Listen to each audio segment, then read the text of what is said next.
السلام عليكم ورحمة الله وبركاته.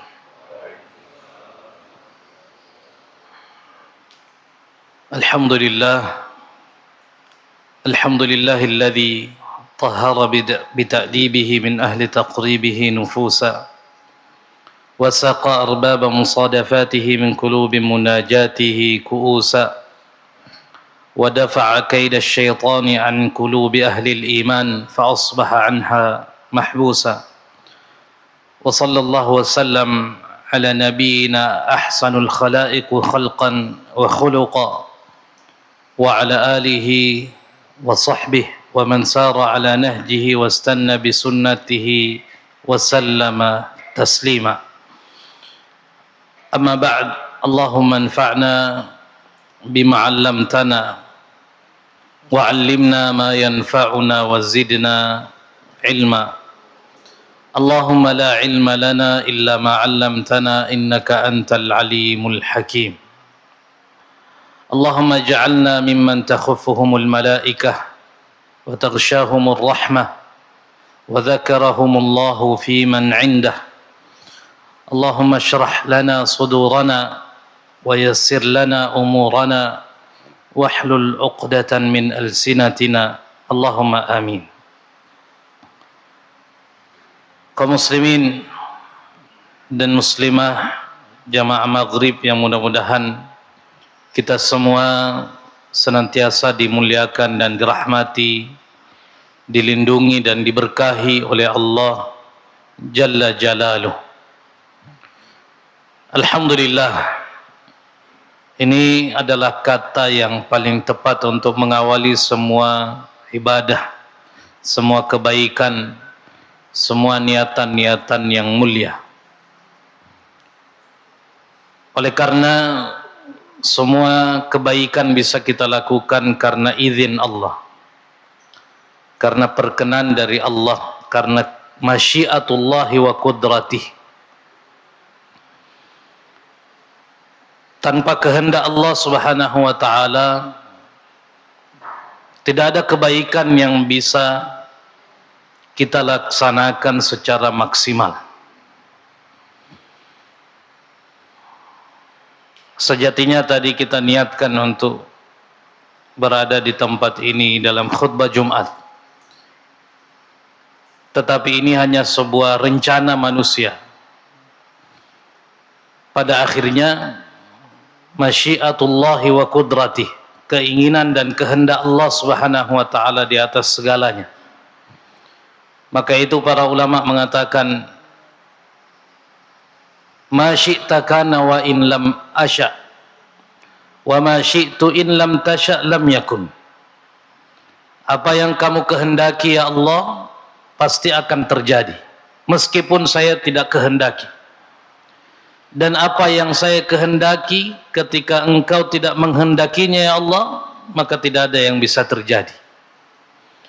Kita patut bergembira, bersyukur atas kesempatan untuk duduk bersama di majelis ilmu yang dikatakan oleh Nabi sallallahu alaihi wasallam sebagai taman-taman surga.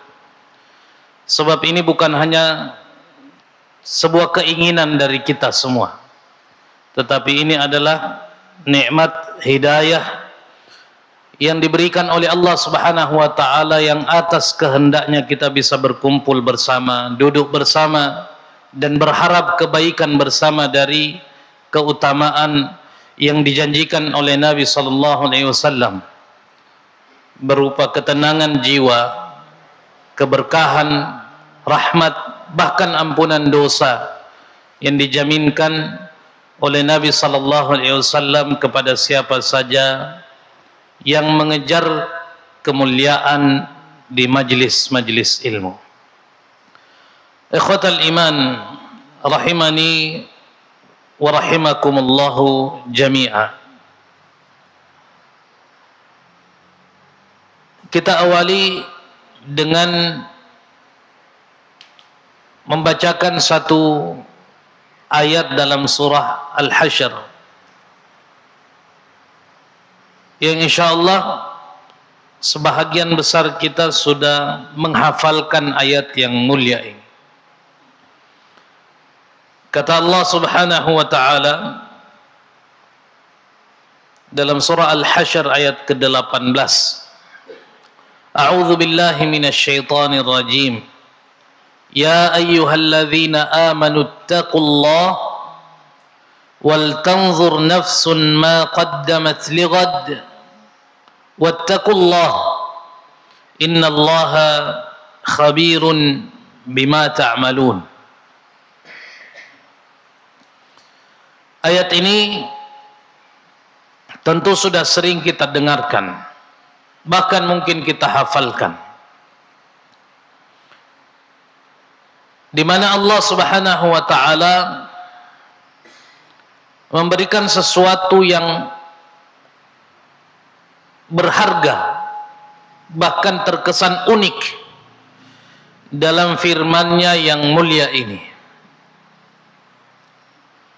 Di antaranya Allah Subhanahu wa taala menggandengkan dua perintah takwa dalam satu ayat.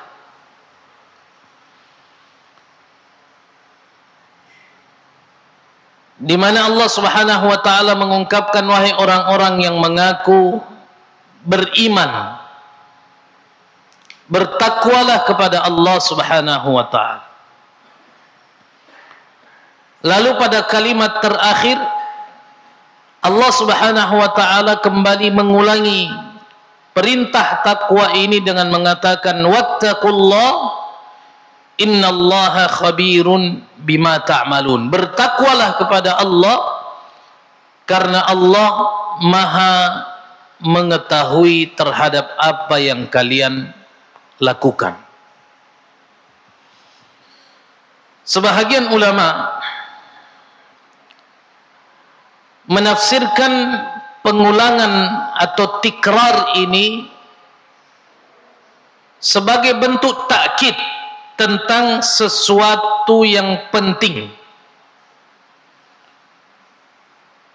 takkid terhadap pentingnya ketakwaan kepada Allah Subhanahu wa taala, bahwa ketakwaan itu adalah perintah di atas segala perintah, bahkan perintah kepada semua manusia. Ketakwaan ini perintah kepada para nabi, ketakwaan ini perintah yang ditujukan kepada istri-istri para nabi, ketakwaan ini perintah yang ditujukan kepada orang-orang yang beriman, bahkan ketakwaan ditujukan kepada semua manusia. Di ayat yang lain bahkan dijelaskan bahwa ketakwaan ini adalah perintah bagi manusia terdahulu dan manusia yang datang setelahnya. Sehingga sebahagian mufassir mengatakan tikrar atau pengulangan perintah takwa dalam ayat ini adalah penegasan tentang pentingnya perintah takwa ini. Sebahagian yang lain mengungkapkan bahwa tidaklah ada pengulangan di dalam Al-Quran yang terkesan redaksinya sama, baik antar surah atau bahkan dalam satu ayat, melainkan ada makna yang berbeda dan pelajaran yang berharga yang berbeda yang bisa kita dapatkan dalam ayat ini. Sehingga ada ulama yang mengatakan bahwa perintah takwa yang pertama adalah perintah untuk bertaubat dari semua dosa-dosa yang telah berlalu. Kalimat ittaqullah pada awal ayat ini itu adalah merupakan perintah bertaubat dan memperbaiki diri terhadap dosa-dosa masa lalu yang sudah dilakukan oleh umat manusia. Sedangkan perintah takwa yang kedua di akhir kalimat di dalam ayat ini menunjukkan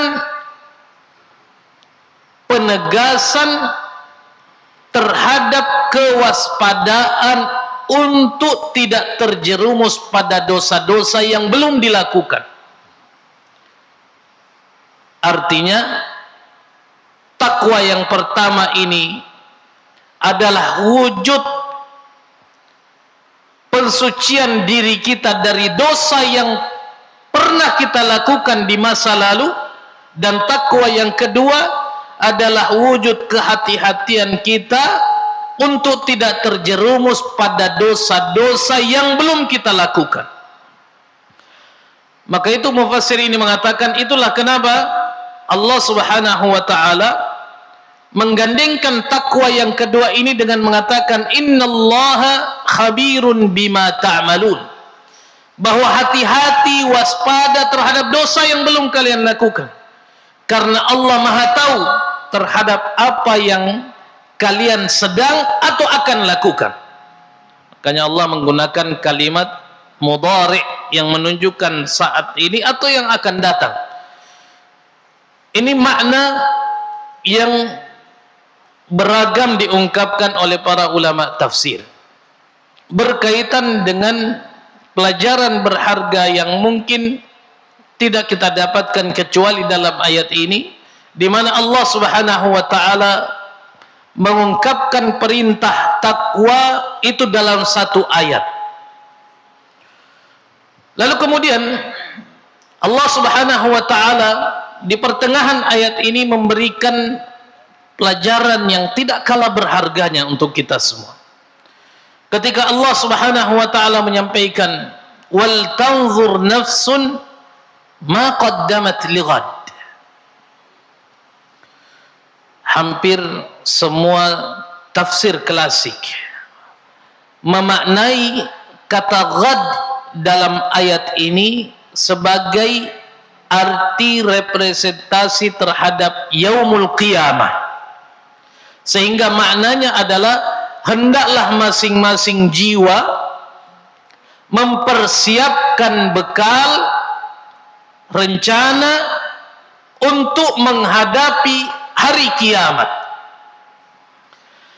Maka itu diungkapkan kata ghad ini, kata para ulama tafsir,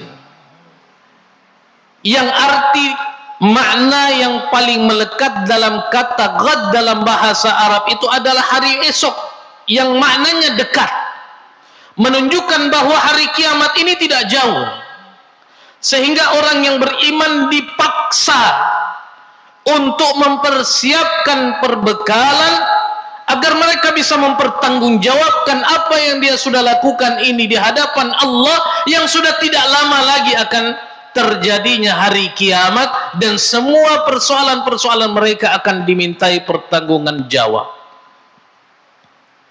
Sehingga kalimat wal tanzur nafsun ma qaddamat lighad ini dimaknai sebagai upaya untuk memaksimalkan kebaikan, ketaatan sebagai bekal yang akan dibawa ke hadapan Allah sebagai bentuk atau wujud pertanggungjawaban kita terhadap semua nikmat yang sudah kita pergunakan selama kita hidup di dunia.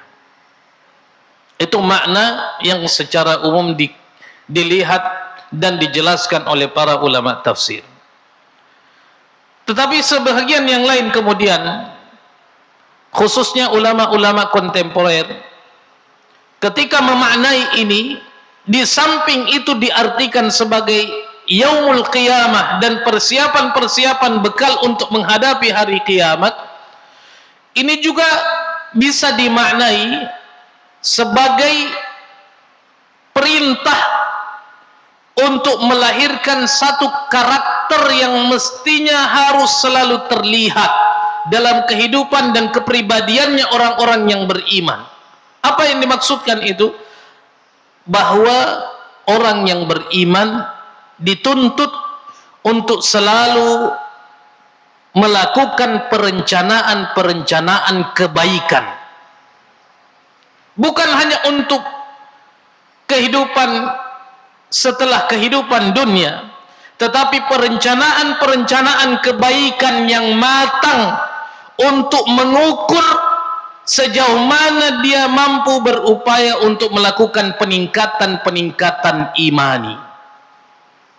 Sehingga di antara makna yang dijelaskan oleh para ulama dari arti wal tanzur nafsun ma qaddamat lighat ini adalah rencana-rencana kebaikan yang harus dilakukan oleh orang-orang yang beriman terhadap ketaatan-ketaatan yang akan mereka lakukan untuk dijadikan sebagai barometer peningkatan keimanan dia. Sebab orang yang beriman yang kebaikannya terencana, maka dia mampu mengukur peningkatan keimanannya kepada Allah Subhanahu wa taala. Sebab kalau ada kebaikan yang tidak terencana, maka kita susah untuk mengukur kita ini sudah meningkat atau belum. Sebab kebaikan itu cenderung autopilot kita lakukan tanpa mempertimbangkan apa aspek-aspek yang harus kita tingkatkan dari kebaikan-kebaikan yang kita lakukan ini. Dan seringkali kebaikan yang tidak terencanakan ini terkadang kita tidak menyadari bahwa ternyata kebaikan itu tidak ada kualitasnya, atau kadangkala kualitasnya menurun tetapi kita tidak mampu mengukurnya karena tidak punya rencana yang baik. Makanya kebaikan yang direncanakan ini akan menjadikan kebaikan-kebaikan itu terukur nilai peningkatan keimanannya. Ini juga dijadikan sebagai motivasi oleh para ulama yang hidup kemudian, bahwa kalau ada kebaikan yang tidak direncanakan dengan baik, maka bisa jadi kebaikan yang kebaikan-kebaikan itu akan rapuh dan boleh jadi dikalahkan oleh keburukan yang kemudian direncanakan dengan baik. Makanya ada perkataan yang dinisbahkan kepada Ali bin Abi Thalib yang mengatakan bahwa kebaikan yang tidak terencana dengan baik itu bisa dikalahkan dengan keburukan yang terencana dengan baik. Maka disinilah pentingnya orang yang beriman ini mampu merencanakan rencana-rencana kebaikan untuk hari esok, untuk menjadikan itu sebagai tolak ukur. Tidak terkecuali kita hari ini sudah berada di 10 terakhir dari bulan Sya'ban.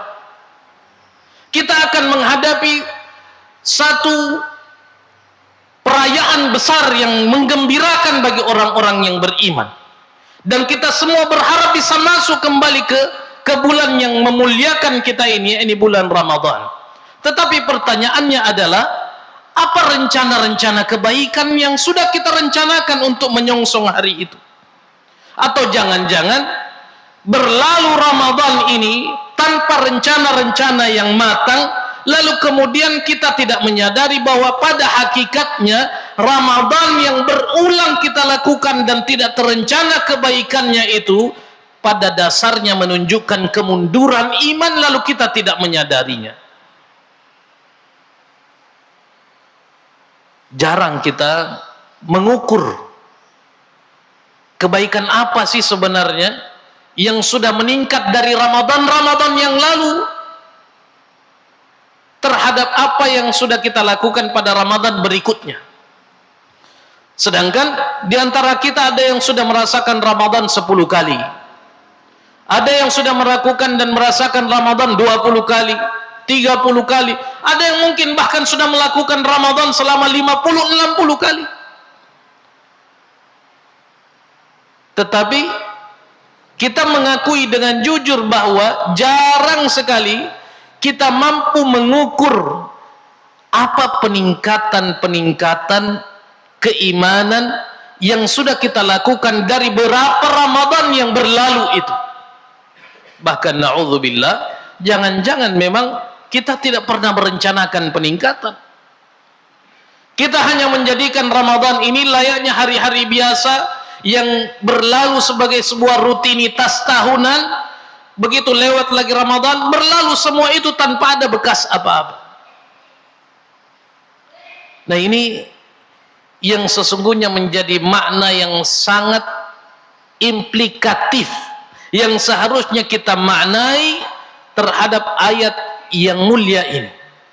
Apa yang kita rencanakan dalam kebaikan itu?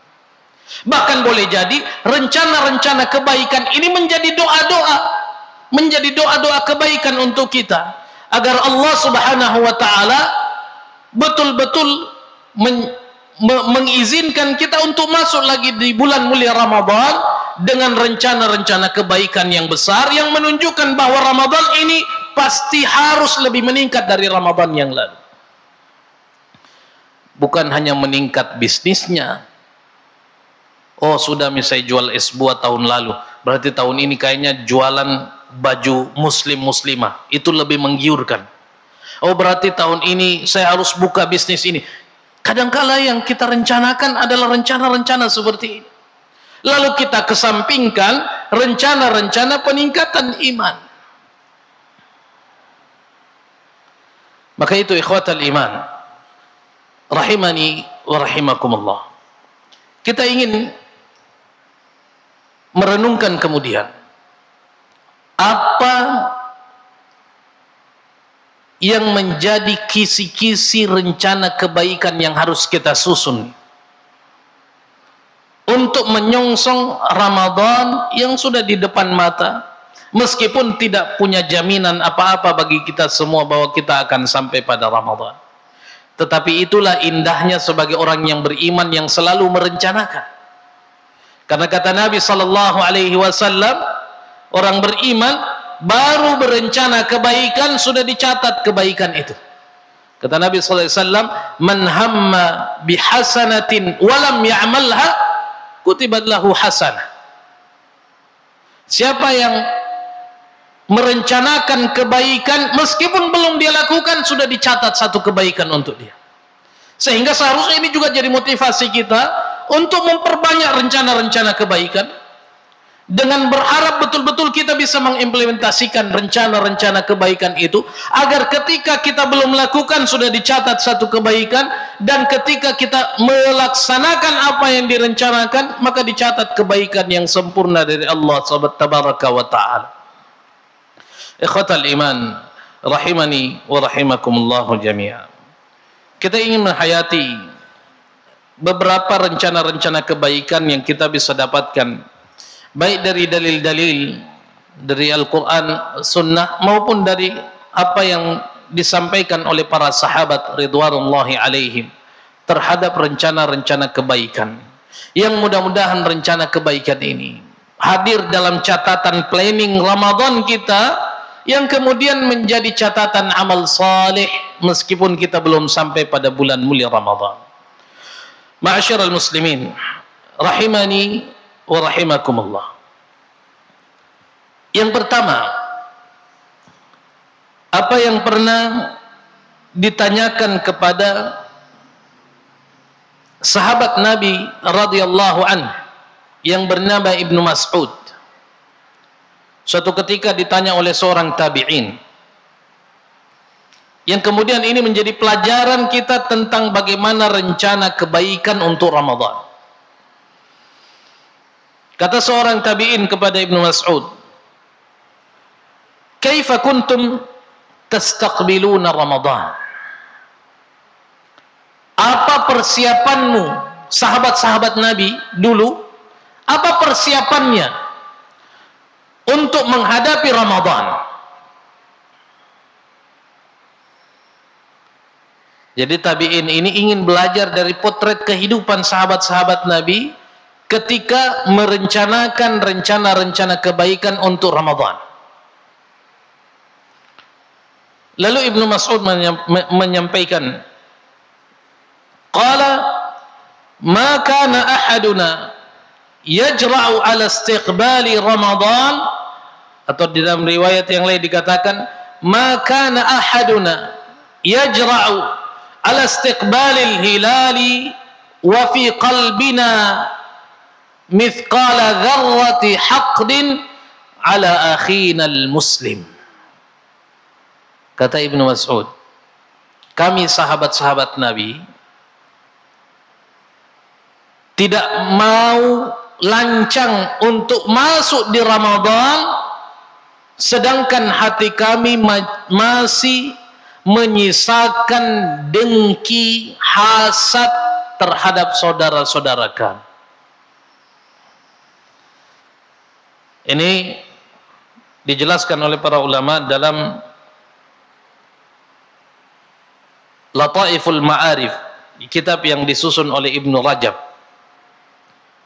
Kata Ibnu Mas'ud bahwa kami tidak berani masuk di Ramadan ketika hati kami ini masih menyisakan kedengkian, hasad terhadap orang lain. Maka dari sini kita memahami bahwa tazkiyatun nufus atau tazkiyatun nafs ini menjadi rencana terbesar yang harusnya kita rencanakan sebelum kita masuk pada Ramadan. Persucian jiwa, kesucian hati, ini menjadi rencana terbesar bahkan yang utama sebelum kita masuk Ramadan.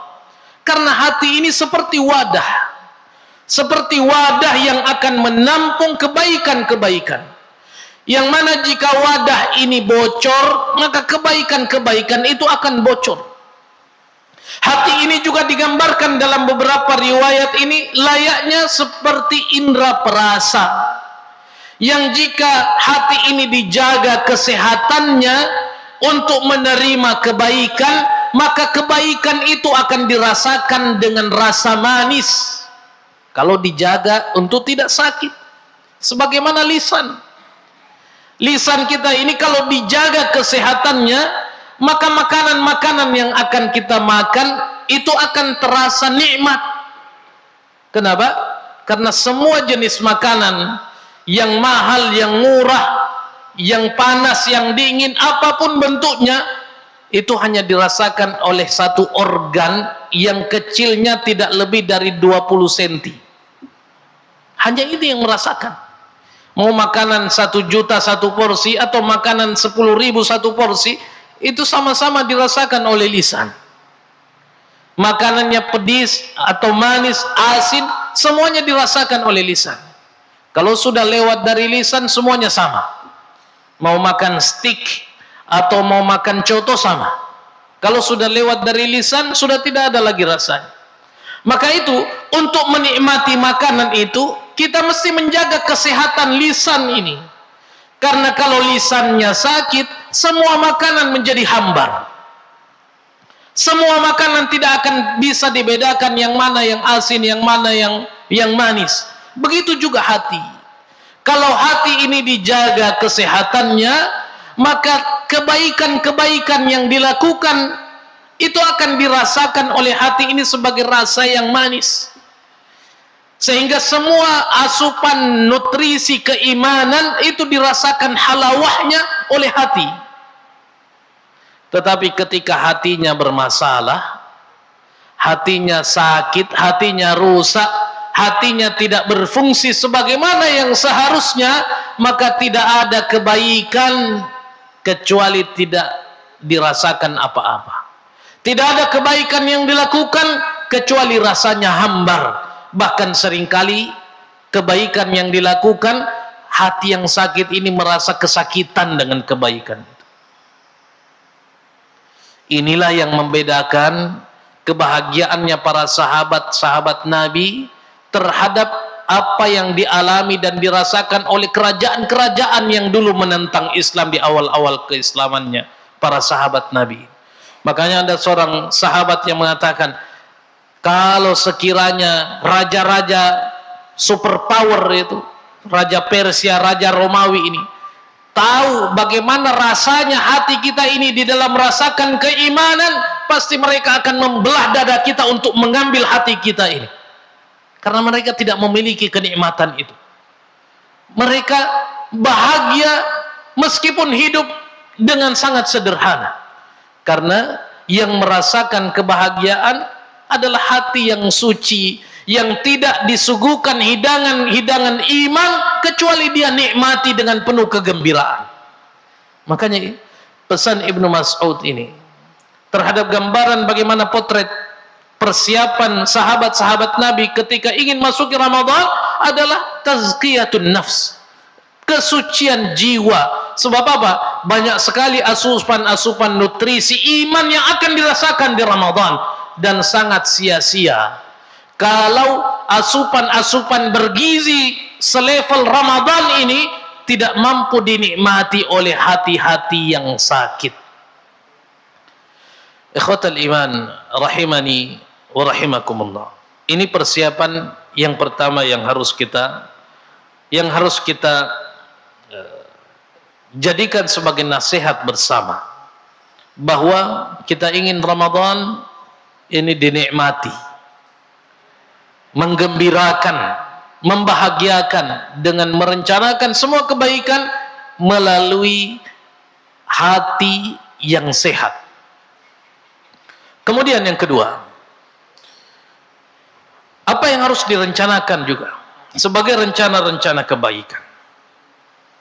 Yang kedua adalah berazam untuk komitmen terhadap semua bentuk ibadah dan ketaatan selama Ramadan. Berazam untuk komitmen terhadap semua bentuk ketaatan selama Ramadan. Kalau perlu berjanji untuk diri sendiri.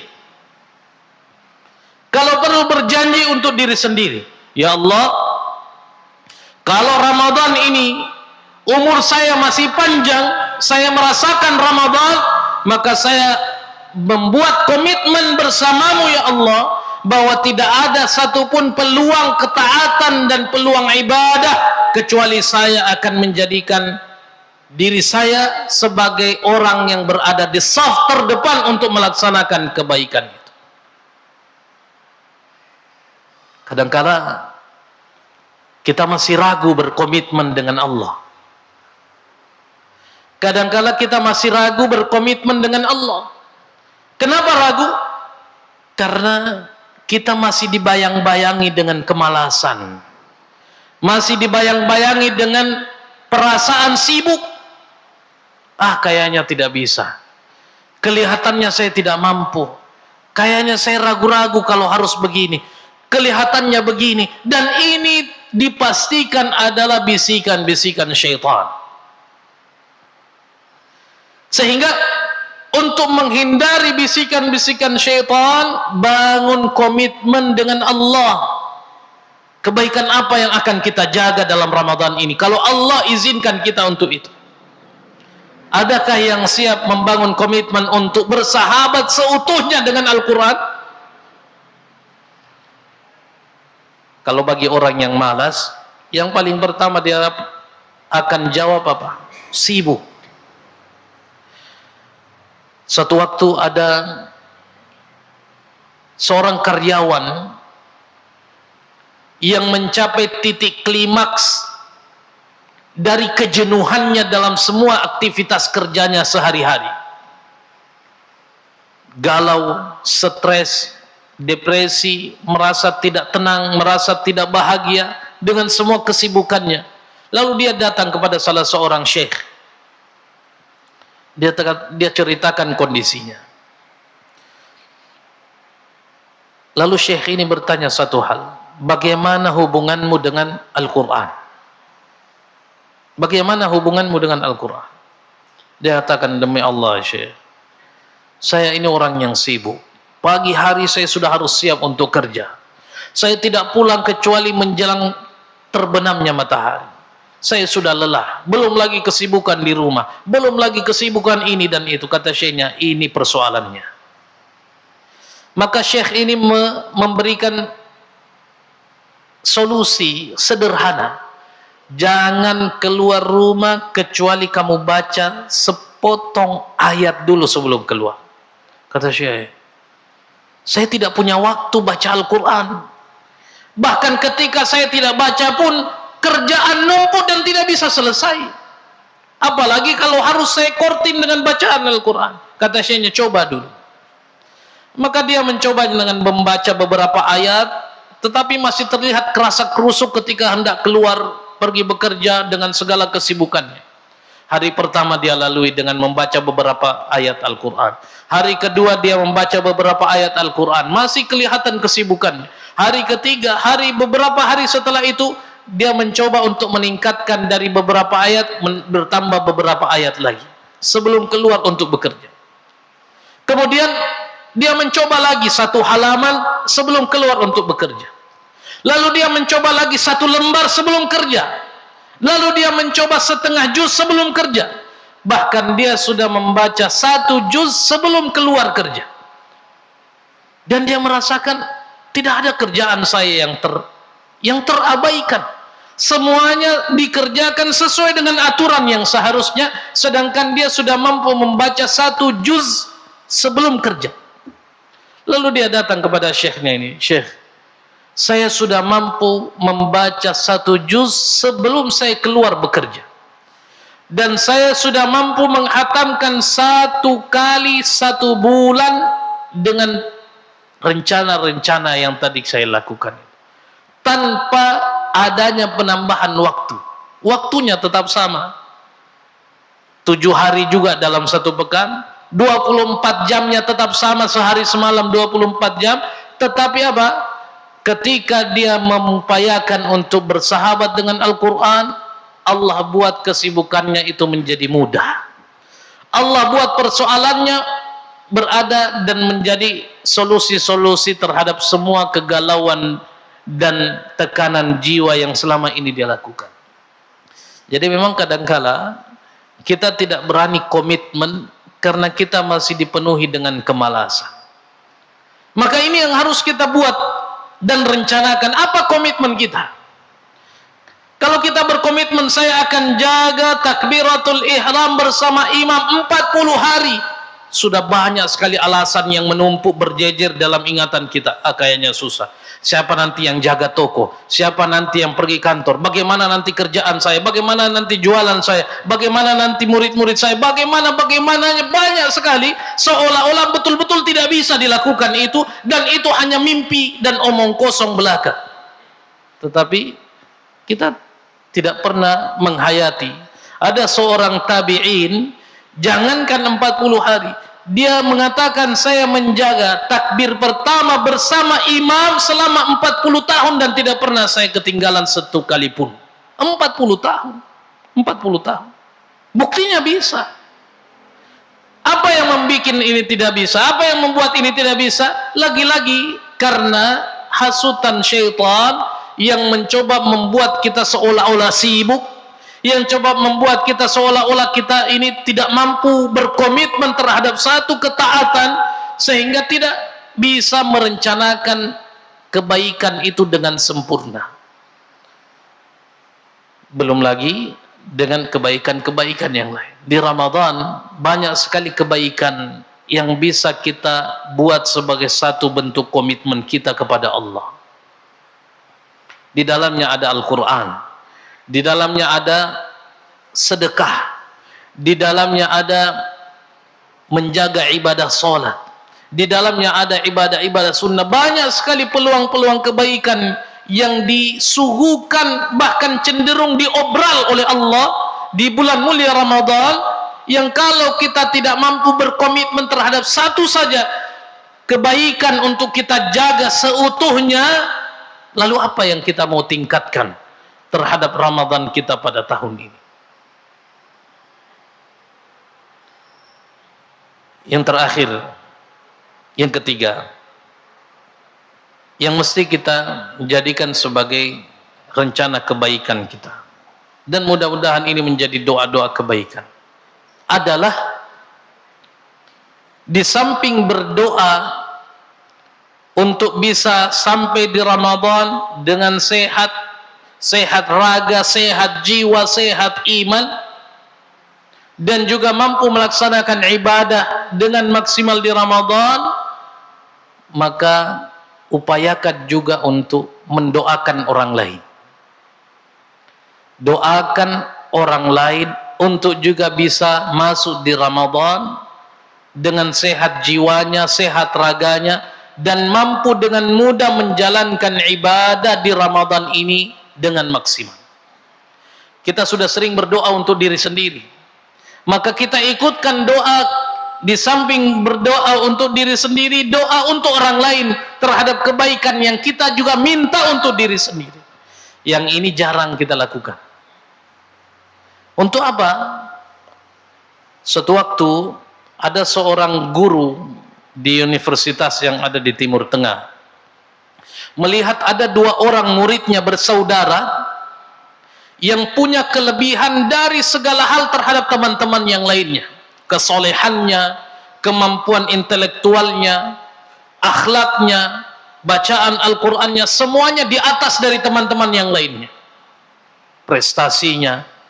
Lalu gurunya ini berinisiatif untuk bertemu orang tua dari kedua anak ini. Maka dia datanglah kepada orang tuanya. Lalu dia katakan, semoga Allah Subhanahu wa taala menjagamu. Tapi saya ingin mengetahui satu hal. Karena saya doakan semoga 2 anakmu ini akan menjadi seorang ulama besar dengan apa yang saya lihat dengan mata kepala.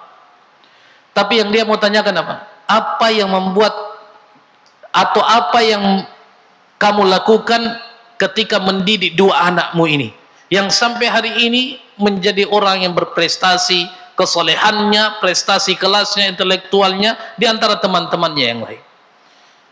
Ayahnya mengatakan apa? Sejak dia kecil, saya selalu mengikutkan doa-doa kebaikan untuk anak saya ikutkan juga anak-anak tetangga saya terhadap doa kebaikan untuk anak saya. Ketika saya mendoakan anak saya kebaikan, saya doakan juga tetangga saya, anak-anaknya supaya dapat kebaikan yang sama yang saya minta kepada anak saya. Itu terus saya lakukan sampai hari ini. Dan dia katakan apa? Dasar syar'inya, karena saya ingin didoakan oleh malaikat. Saya ingin yang mendoakan saya adalah malaikat. Sebagaimana apa yang dikatakan oleh Nabi sallallahu alaihi wasallam, barang siapa yang mendoakan orang lain, dalam riwayat yang lain, mendoakan orang lain sampai tanpa sepengetahuan dia, saya doakan kebaikan, maka apa yang terjadi? Malaikat akan mengatakan amin walaka bimithlih. Malaikat akan mengaminkan doa itu dan malaikat akan berdoa semoga kamu juga dapat sesuatu yang baik sebagaimana yang kamu minta untuk orang lain. Lalu dia katakan, kapan lagi saya mendapatkan doanya malaikat? Kalau orang soleh kita minta didoakan karena kesolehannya, kita anggap dia mustajab doanya. Lalu bagaimana dengan malaikat yang tidak pernah satu kali pun bermaksiat kepada Allah, yang kemudian malaikat ini mendoakan kebaikan untuk kita? Ikhwatal iman rahimani wa rahimakumullah. Maka ketika kita berdoa supaya disampaikan di Ramadan dengan doa-doa yang masyhur, misalnya Allahumma ballighna Ramadan, Allahumma barik lana fi Rajab wa ballighna Ramadan, atau doa yang diajarkan oleh para sahabat, Allahumma sallimna Ramadan, dan seterusnya itu. Maka coba untuk mengikutkan orang lain dalam doa-doa kebaikan itu. Tentunya dengan harapan doa-doa ini bisa diaminkan oleh para malaikat, dan malaikat ikut mendoakan kita dengan kebaikan yang kita minta itu. Mudah-mudahan Allah Subhanahu wa taala senantiasa membimbing kita, membimbing hati kita, jiwa dan raga kita di atas hidayah, di atas keimanan, di atas nilai-nilai keistiqamahan, sampai kita semua dijemput oleh Allah Subhanahu wa taala dengan kematian. Tentunya dengan harapan kita memiliki perbekalan yang cukup untuk mempertanggungjawabkan semua nikmat yang sudah kita pergunakan. Ja'alani Allah wa iyyakum minal 'amilin wal faizin wa adkhalani wa iyyakum bil jannati wan na'imil muqim. Aqulu ma tasma'un walhamdulillahi rabbil alamin. Hadanallahu wa iyyakum ajma'in. Wassalamu alaikum warahmatullahi wabarakatuh.